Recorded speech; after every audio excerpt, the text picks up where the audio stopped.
Photosynthesis in higher plants. Basically, photosynthesis is a physiological process in green plants where green plants utilize CO2 and water, in the presence of chlorophyll and light radiation. So, food is prepared in the form of carbohydrates, and this photosynthesis takes place in all green plants which contain chlorophyll. So, photosynthesis is basically occurring only in the green plants, that is, which contain chlorophyll. Of course, the unicellular organisms also conduct photosynthesis. For example, there are certain bacteria which contain chlorophyll called as photosynthetic bacteria. But however, the photosynthesis in bacteria is different from higher plants. So that is why particularly we study photosynthesis in higher plants, not in general. Because when we say photosynthesis, it is different in bacteria and somewhat different in higher plants like angiosperms or gymnosperms or even pteridophytes, bryophytes. So in all higher plants, there we find the different kind of photosynthesis. So we are concerned with the photosynthesis of higher plants. So photosynthesis is defined generally as the formation of the sugar, simple sugar, carbohydrates in the presence of means by green plants in the presence of radiation using carbon dioxide and water. So there during photosynthesis oxygen is the byproduct. Now when we observe about photosynthesis in algae, we have mentioned that most of the oxygen which is released into the atmosphere is contributed by algae. That is, we have studied in the economic importance of algae. So this nearly 90% of the oxygen which is released into the atmosphere is actually released by algae. So that means algae contribute most of the oxygen, most percentage of the oxygen to the atmosphere. So that means nearly 90% of the photosynthesis is conducted by algae, green algae or red algae. So even red algae, brown algae, they also contain chlorophyll. Overall, the algae contribute the highest amount of oxygen, the highest percentage of photosynthesis to the atmosphere. Suppose if algae, assume that from the earth or from the world, if algae are removed, so that only plants, higher plants will remain like bryophytes, pteridophytes, gymnosperms and angiosperms. So this amount of oxygen will automatically get reduced in the atmosphere. That is the importance or the significance of algae regarding photosynthesis. Now about photosynthesis, we will be studying about the reaction of photosynthesis, how the CO2 is used, how the water is used, how the chlorophyll plays an important role, what is the role of the chlorophyll, and how the light radiation is used. All that we will be studying in the photosynthesis. Now, before that, there are certain early experiments regarding photosynthesis. So, early experiments related to photosynthesis. So, these early experiments, they were conducted by different scientists or who were expert in the photosynthesis. Now, one experiment was conducted by Joseph Priestley, and second one by John Ingenhouse. Then third one by Julius von Sachs. Then by Engelmann.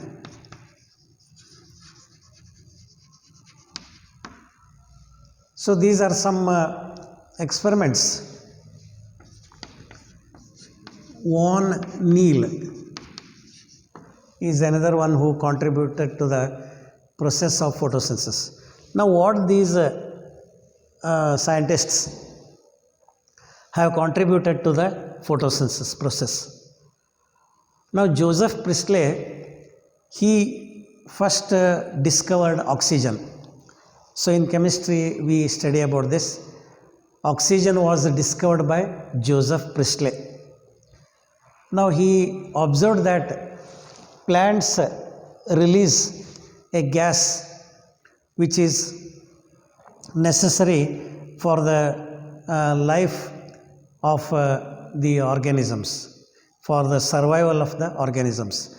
So that means how actually Joseph Priestley discovered oxygen. Now this oxygen was discovered by Priestley with the help of an experiment actually he conducted. Now what he did is he took a potted plant, means a plant which is well grown in a pot, and he took a mouse for his experiment. So he covered he kept the mouse in a closed space, and before that what he did is he took a burning candle. He placed a burning candle. Now suppose if this is a burning candle, so this is a burning candle. Now he placed this burning candle and covered this with the help of a jar. So this is a bell jar. So this lighted candle was placed and it was covered by the bell jar. Now this burning candle, so it burned for a certain period, and gradually the burning candle was, the flame was put off.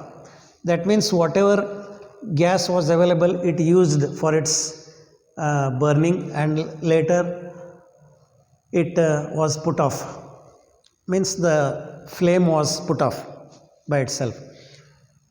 Now along with this he placed a potted plant.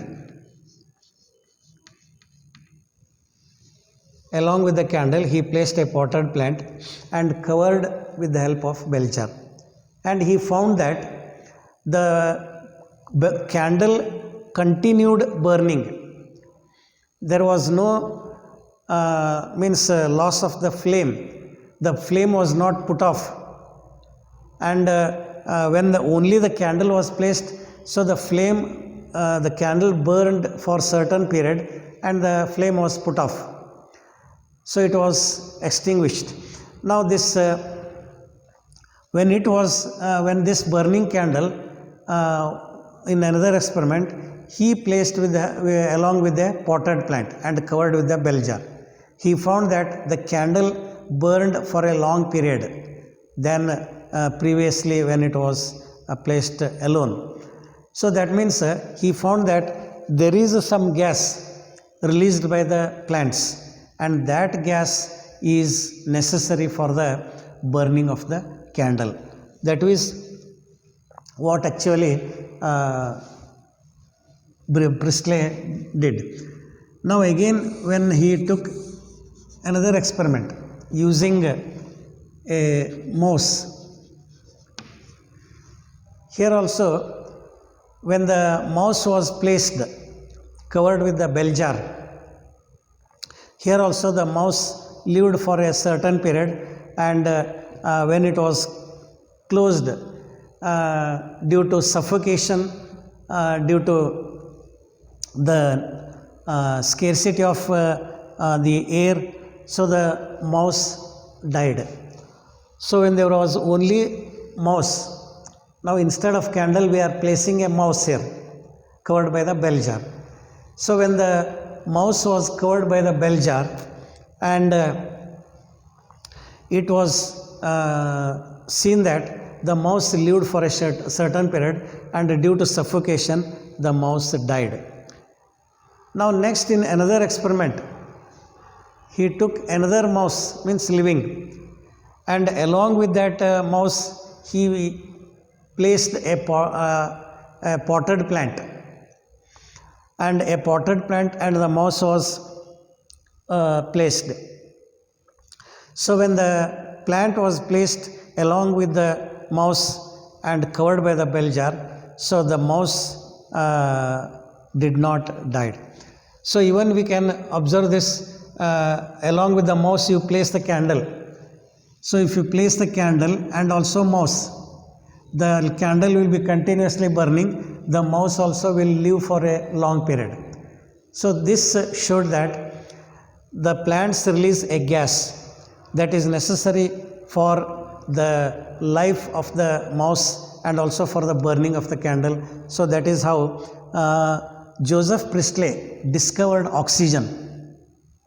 So that oxygen is released during by the plants, but however he did not call it as photosynthesis, but he showed that the gas released by the plants was necessary for the respiration of the mouse and also for the burning of the candle, and that is how oxygen was discovered by Joseph Priestley. Then Ingenhouse, next another scientist, he showed that in the presence of sunlight the oxygen is released. And how he observed this fact? So he placed plants in light. Especially this was clear in the aquatic plants which were submerged. So when aquatic plants subjected to light, so when light was focused on the aquatic plants, then he observed that bubbles were released from the plants. Now these bubbles which released, they were actually the bubbles of oxygen. So the bubbles which was released, so they were collected, and it was found that the gas released was oxygen. And the same plant, aquatic plant, when it was kept in a dark, absence of light, he observed that there were no bubbles released by the plant. That is how Ingenhouse showed that oxygen is released only in the presence of light, and oxygen is not released in the absence of light, that is in the darkness. That is what Ingenhouse he showed. Then Julius Sachs, he showed that during photosynthesis, that means green plants, so where they produce food in the form of glucose, and this glucose is converted and stored in the form of starch. So that is what Julius Sachs first showed, that the food which is prepared by plants, by green plants during photosynthesis, is actually glucose, and that is simple sugar, and this glucose is converted into starch. That is what Julius Sachs observed. Next, Engelmann. Now what he actually observed? Engelmann showed that the light spectrum consists of different wavelengths. We know that when the light is split and when it is passed through a prism, it will split into 7 colors. That is the rainbow, what we see during rainy season. So it is that phenomenon where the light is split into its different wavelengths. 7 wavelengths are there. Engelmann showed that the light which was split, out of this he showed that a particular wavelength is effective in photosynthesis. So light is necessary for photosynthesis. That was shown by Ingenhouse. That is the importance of light. Now Engelmann showed that the light what is received by the plant, out of this the 7 wavelengths which are present in that white light, the red and blue wavelengths are most effective. And he also observed that the bacteria, means photosynthetic bacteria, when they were grown in a suspension, the aerobic bacteria. Now this bacteria, when they were provided with the different wavelengths, so when they were provided with the different wavelengths, these bacteria accumulated towards the red wavelength and the blue wavelength. So where there was red wavelength, there the bacteria accumulated. Where there was blue wavelength, it was accumulated. That means the red and blue are most effective. So he discovered the effect of different wavelengths which are present in light. That is what Engelmann showed this importance of wavelength in the photosynthesis. Then Van Niel, he showed that the water which is used in plants, the CO2 is also used. So by this time it was known that CO2 was necessary for photosynthesis, water is necessary, chlorophyll is necessary, and light is necessary. So the oxygen is released during photosynthesis. Now when oxygen is released, so this oxygen actually comes from water. So that means when we see the general reaction of photosynthesis, actually this is the equation of photosynthesis. So CO2 and water are used to produce glucose and oxygen. So here, to balance the equation, 6 CO2 and 6 H2O are used to produce 1 molecule of glucose and 6 O2. Now the question here is, from which is the source of oxygen? Now whether CO2 splits and this oxygen is released, this is one, or whether H2O splits and whether this oxygen is released. So whether oxygen comes from water or the carbon dioxide. So that was actually shown by Van Niel. So Van Niel showed that the photosynthesis is completely dependent on light.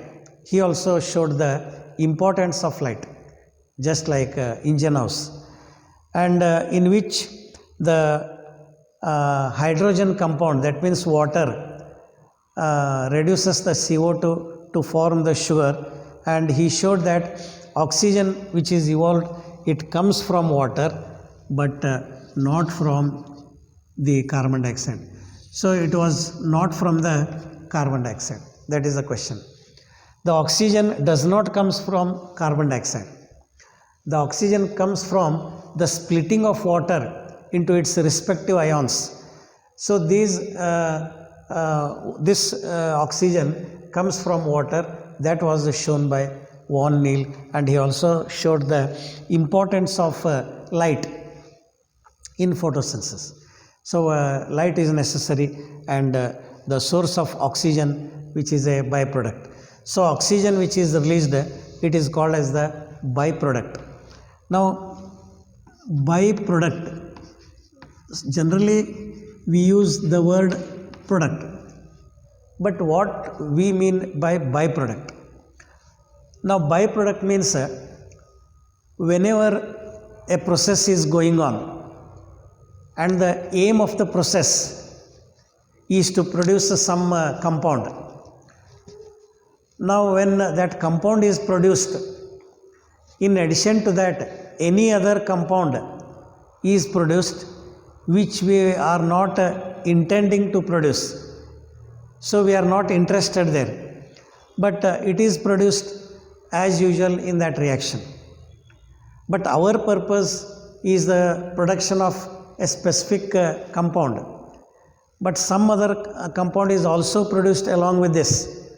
So that some other compound which is produced without our intention, it is called as byproduct.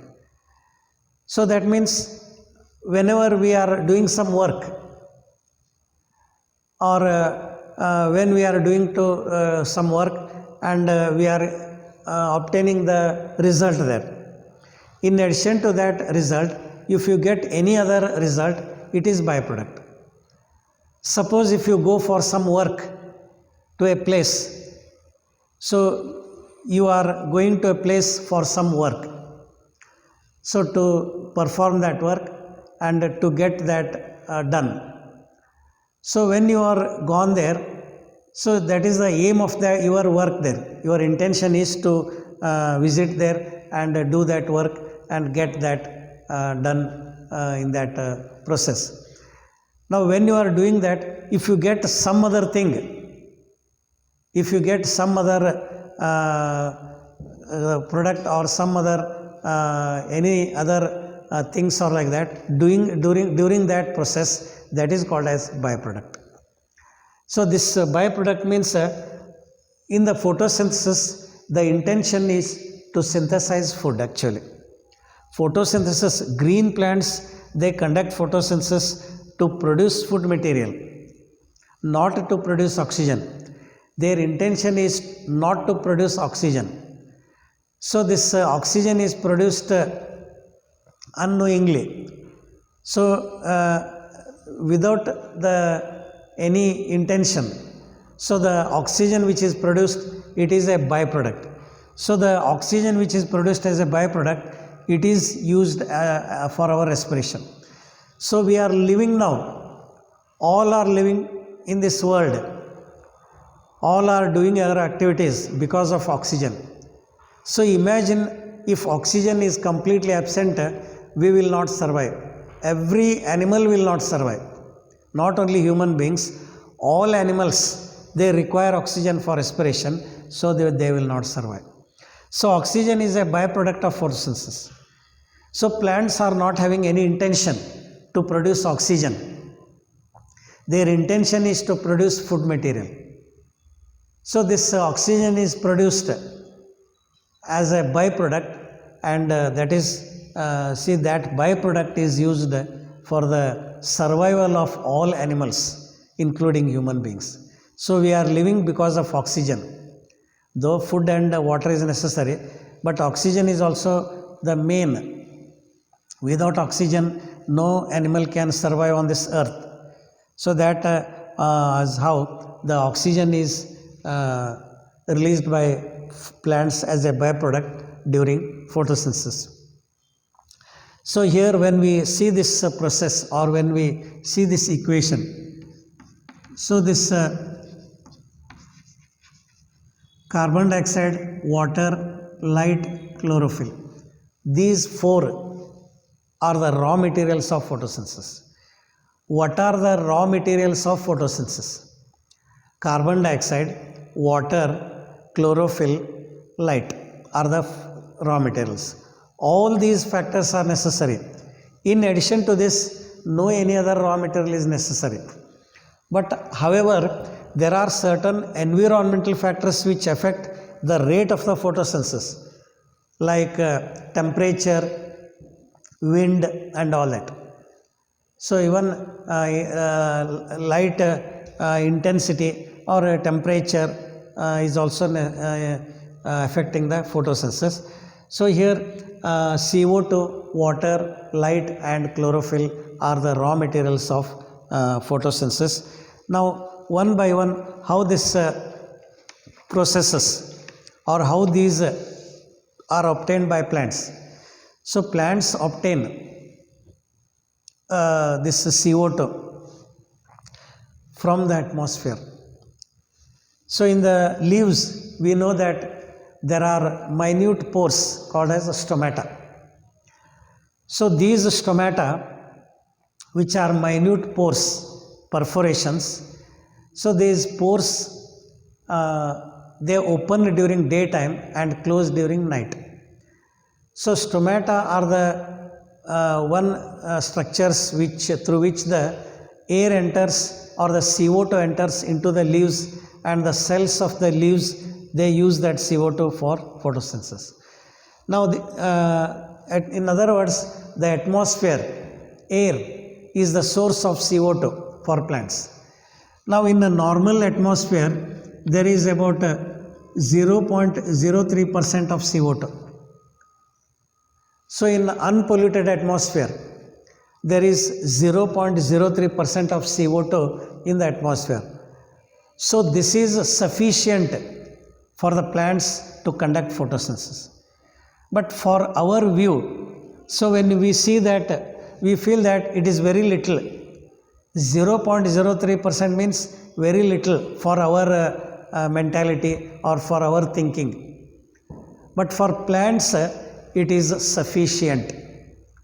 See, they use this amount of CO2 and they are able to conduct this photosynthesis.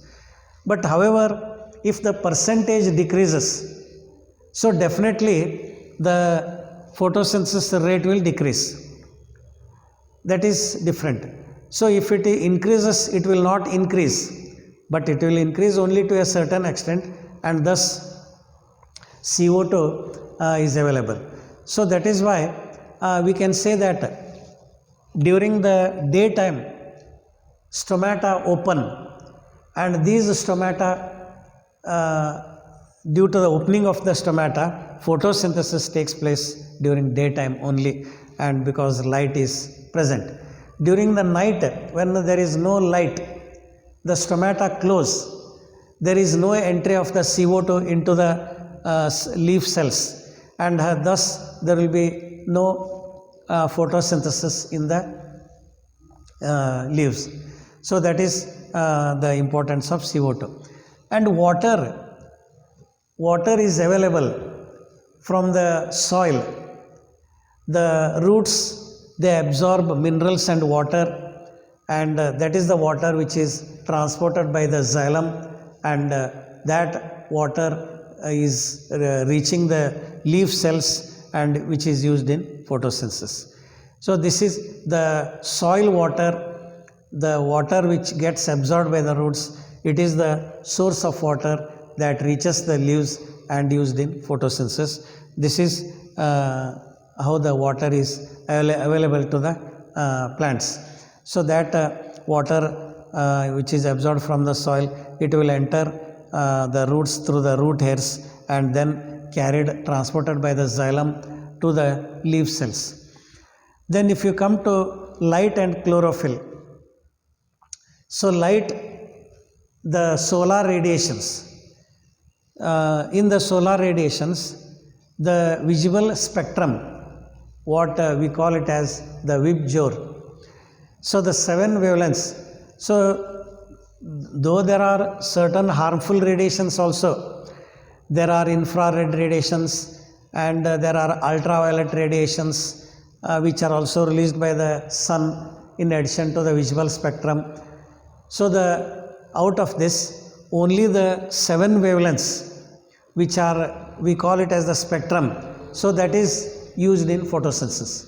So the infrared radiations, the ultraviolet radiations are not useful, they are harmful to the plant life. So then light, Now this light which contains 7 wavelengths, already we have mentioned the red and blue wavelengths are most effective, though the 7 wavelengths are received by the plants, but red and blue are used and they are most effective in photosynthesis. Then about the nature of the light,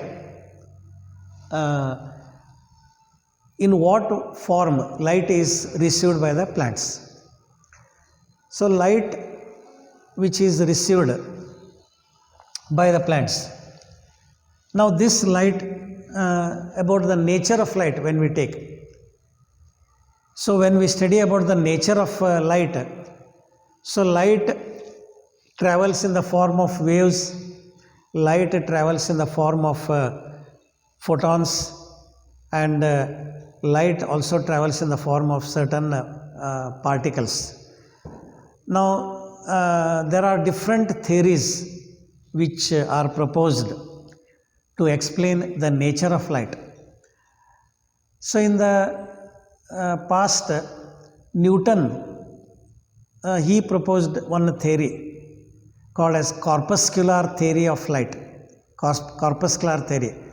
According to that, light travels in the form of particles called as corpuscles. But however, that theory is not accepted. Then there is wave theory of light by Huygens. So Huygens wave theory of light states that light travels in the form of waves. Then after that, there is quantum theory of light proposed by Max Planck. So Max Planck's theory, quantum theory of light states that light travels in the form of discrete units or particles called photons. So these photons are of uniform size. So the light travels in the form of particles, uniform sized particles called as photons. So here in photosynthesis, we accept the quantum theory of light, Max Planck's quantum theory of light. So we believe that plant is receiving photons, and these photons pass through the cell membranes, cell wall, and reach the cell, and those photons contain energy. So each photon contains one quantum of energy, and that energy is used or accepted by the cells. That is what we accept according to the study of photosynthesis. So in photosynthesis, we follow the quantum theory of light, and we believe that light which falls on the leaves, it is the photons which are received by the leaves. These photons pass through the cell wall, cell membranes, and enter into the cells where they are used in photosynthesis. That is about light. Then coming to the chlorophyll, where so light means the solar radiations is the source. CO2, water, and all that, we know where the source are. Now chlorophyll, the chlorophyll is present in the plant itself. We have studied in the cell. Plant cell contain chloroplasts, plastids. Plastids which contain chlorophyll are called as chloroplasts. So chloroplasts are the cell organelles which contain chlorophyll. And already we have studied about the structure of the chloroplast also. So the chloroplasts, when we study, just to remind, so the chloroplast, suppose this is the chloroplast. The chloroplast is surrounded by double membrane, an outer membrane and inner membrane, like this. So this is the outer membrane, inner membrane, and here there is a fluid which is called as stroma. And in this stroma, there are disc shaped structures which are called as thylakoids. So these are thylakoids like this. So these thylakoids are hollow disc shaped structures arranged one above the other. So this is one thylakoid. So this is just a repetition which we have already studied in the cell chapter. Cell, the unit of life, structure and their functions.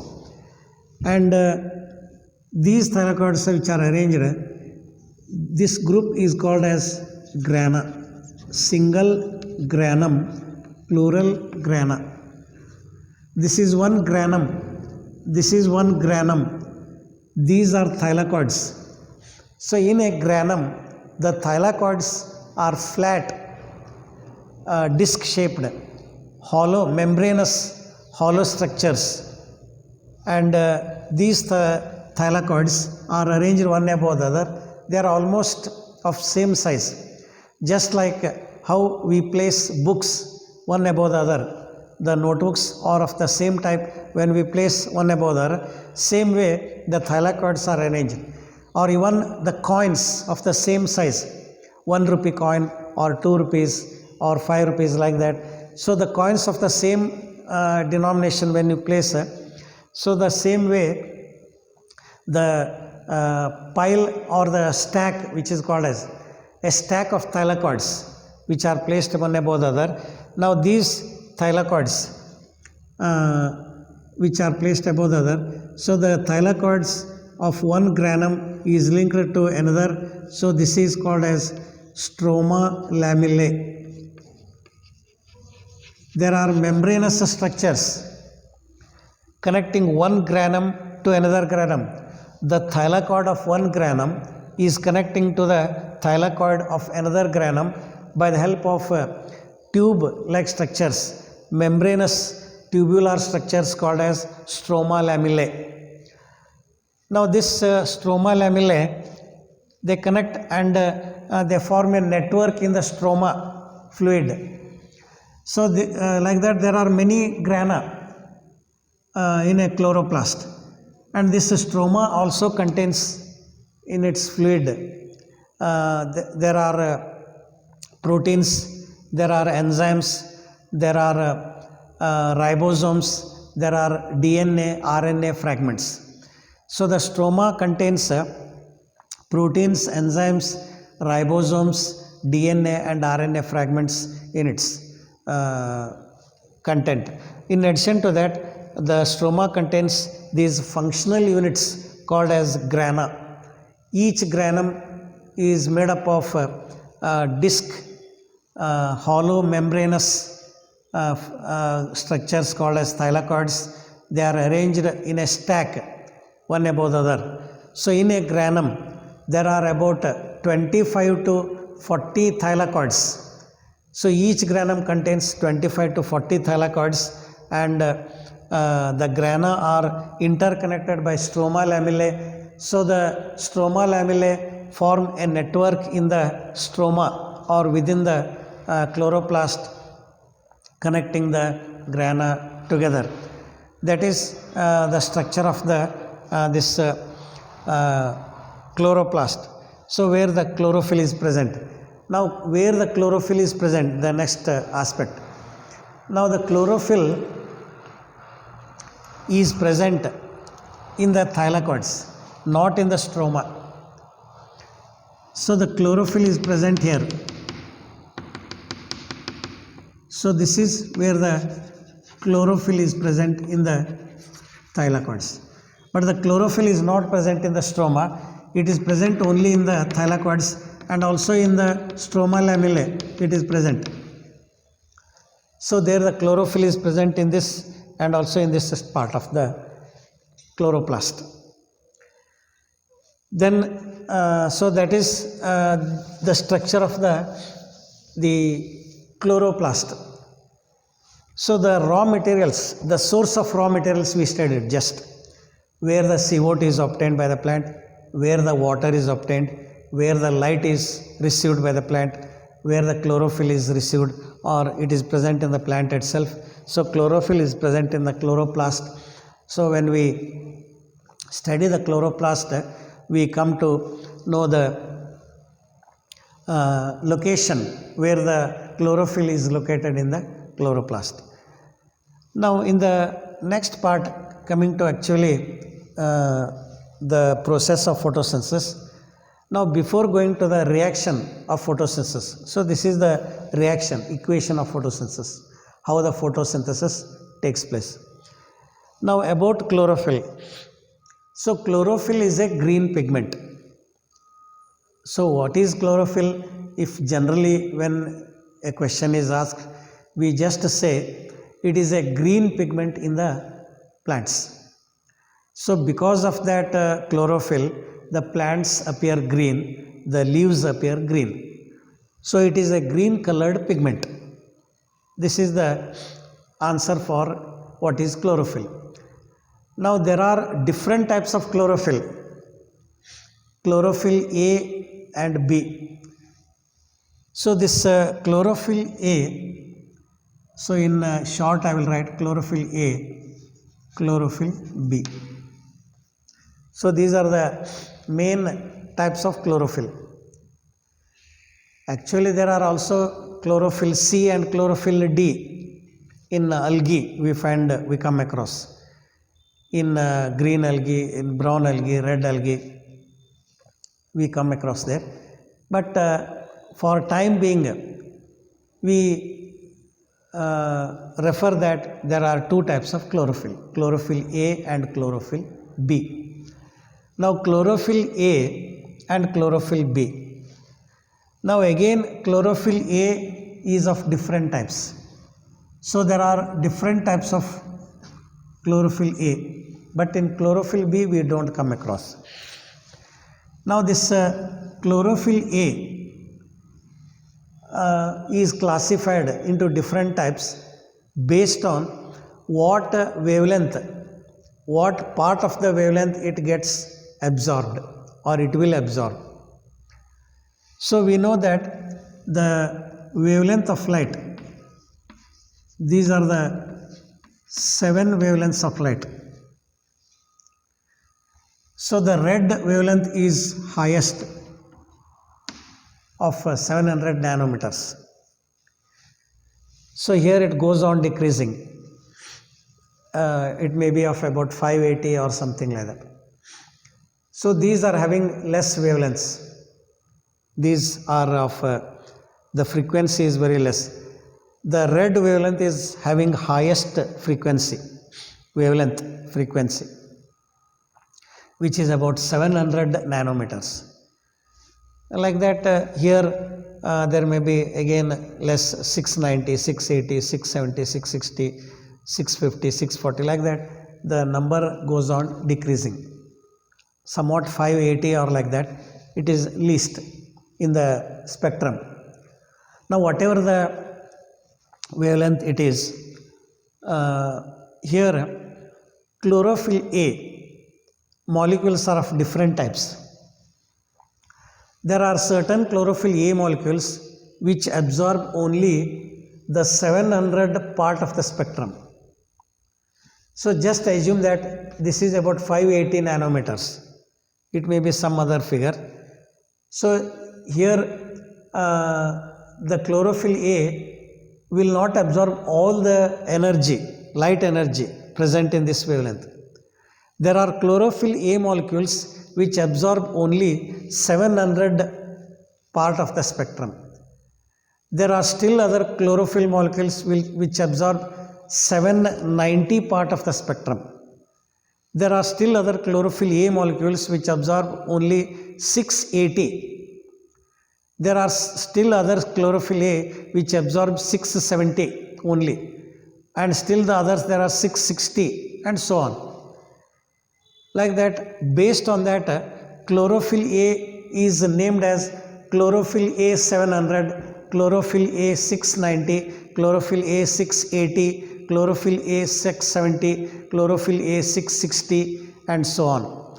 So which part of the spectrum that chlorophyll A is absorbing, so that is used, or that is used by this chlorophyll A. So the chlorophyll A will absorb a particular wavelength, and that particular wavelength will based on that, chlorophyll A is named after that particular wavelength. So if it is absorbing 700, it is called as chlorophyll A 700. If it is absorbing 690, chlorophyll A 690, chlorophyll A 680, 670, chlorophyll A 660. Like that, there are different types of chlorophyll A.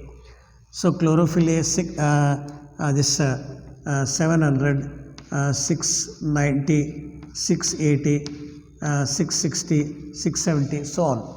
This is how the chlorophyll A is classified further. Chlorophyll B is not of different types, it is only. Now, what is the difference between the chlorophyll A and chlorophyll B? Both are green pigments, no doubt. Any chlorophyll you take, whether it is A, B, C, D, like that, all chlorophyll molecules are green, but they differ in minute chemical composition. Now, for example, just to mention here, this chlorophyll A, the chemical formula is this: C55 H72, then O5N4.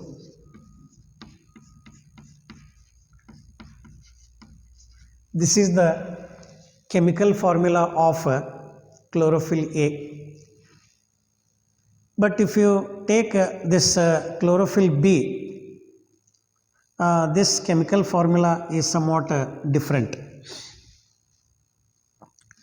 So this is C55 H70 O6 N4 magnesium. So this is chlorophyll B. So this is chlorophyll A, this is chlorophyll B. So you can see the difference between chlorophyll A and B. Chlorophyll contains carbon, hydrogen, oxygen, nitrogen, magnesium. See, because of the magnesium, chlorophyll is green. The magnesium provides green color to the chlorophyll. So a particular element gives a particular color. See, iron gives red color. So blood is red because of hemoglobin. So usually we say blood is red because of red blood corpuscles which contains hemoglobin, not because of WBC or not because of platelets. So the RBC which contains hemoglobin, that hemoglobin imparts red color to the blood. And hemoglobin is red because it contains iron. Hemoglobin, heme means iron actually, hematite, iron ore. Globin is a protein. Iron is attached to a protein, and that because of the iron, the hemoglobin is red. So because of this magnesium which is attached to this part of the molecule, so it is green in color. So this is about chlorophyll A and chlorophyll B. And chlorophyll A is of different types based on the wavelength, but all these are having the same chemical formula. There is no any change in the chemical formula, only it is classified based on their property of absorption. So which part of the spectrum they absorb, and that is what is chlorophyll A and chlorophyll B. Now next, coming to the what is called as photosynthetic unit. Now what is a photosynthetic unit? Now in the thylakoids, in the stroma lamellae, here we find the chlorophyll is present. Now this chlorophyll is present in a group The chlorophyll molecules occur in a group, and this group of chlorophyll molecules they together function in the photosynthesis. This chlorophyll molecule which we say here, it is not freely distributed. The chlorophyll molecule is not freely distributed in the thylakoids. It is not means each chlorophyll is not freely present, is not functioning independently. So there is one group there of about 200 to 300 chlorophyll molecules. So this chlorophyll molecules, now suppose these are the chlorophyll molecules, imagine, just assume this is a group. So these are the chlorophyll molecules. So these chlorophyll molecules, they are together functioning as a unit, which are about 200 to 300 molecules. This is one unit, this is another unit, like that there are units. A unit of a photosynthetic means it is a group of these pigment molecules.